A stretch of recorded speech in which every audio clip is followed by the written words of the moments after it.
Ayyaanni Iidal Fitrii bara hijiraa 1440 arfaffaan galgala har'aa addeessi yoo mul'ate guyyaa boruu addeessi boru mul'atnaan ammoo gaafa guyyaa sanbataa akka kabajamu manni maree waliigala dhimmoota Islaamummaa Itoophiyaa beeksiseera. Pirezidaantiin mana marichaa Sheek Hajii Ibraahim Tufaa hordoftoota amantaa Islaamaa ergaa baga geessanii dabarsaniiru. Ayyaanichi kan jaalalaa fi tokkummaan uummata Itoophiyaa itti cimu akka ta'uufis hawwii qaban ibsaniiru. Assalaamu alaykum wa rahmatullahi wa barakaatuhu. Isiniin jechuu barbaada.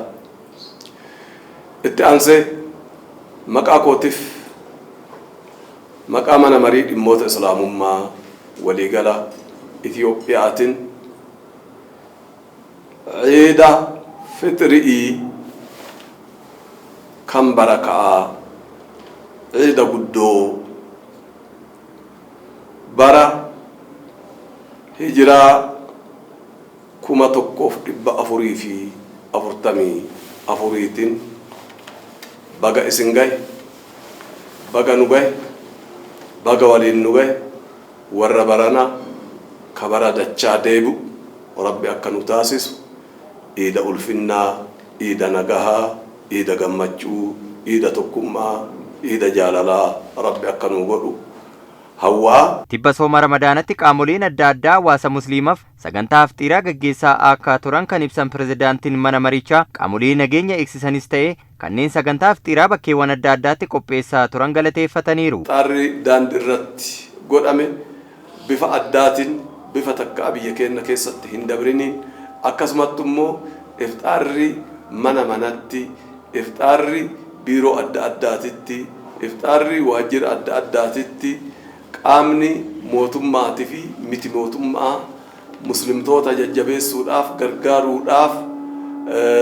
waan gaarii irra jirtanii jabaadhaa jechuudhaaf cinaa dhaabbachuudhaaf seektaroonni mootummaa hundi sadarkaan nu waliin dhaabbachaa turan asumaanuu maqaa kootii fi maqaa mana marii dhimmoota Islaamummaa federaalaatiin galatoonfachuu barbaada.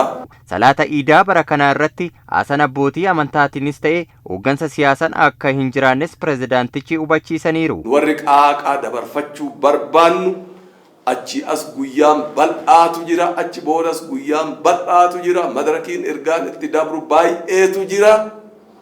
Madarakiin Iidaa, madarakii Allahu Akbar takbiiraatii fi madarakii khutbaa imaamaa salaata boodan dhageeffachuutiin ala waan tokko kan qabne ta'uu hawaasni keenya hubate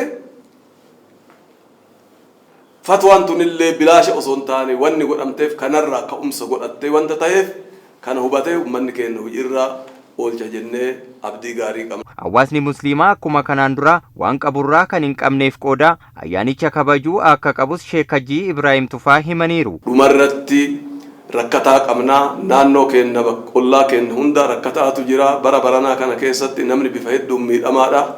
Kun waraana dabreen miidhamaadha.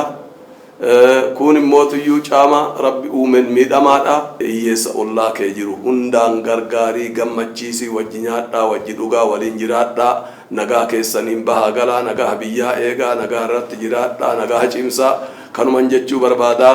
Rabbiin immoo warra bara hundaa akkanumatti gammachuudhaan dabarsee wal eebbisu rabbiin haa taasisu jedha. Wassalaamu alaykum wa rahmatullahi wa barakaatuh.